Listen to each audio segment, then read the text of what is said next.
والله እንኳን ወጣቶች ናቸው አብዛኛው ሳያቸው እንኳን እናንተን የሚያክሉ እህቶች አይደሉም አባቶቻችን 60 ላይ 70 ላይ ባሉ ሚስቶቻቸው ሲሞቱ በጣም ነው የሚጎዱት አንተ አይድ ከመሸፈን ሚስታቸው ነው የሚፈልጉት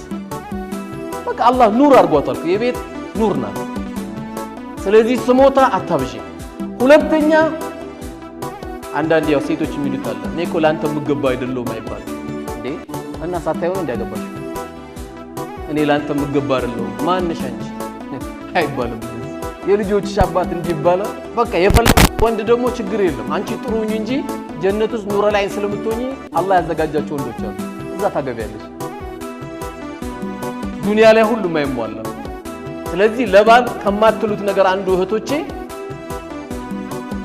እኔ ላንተ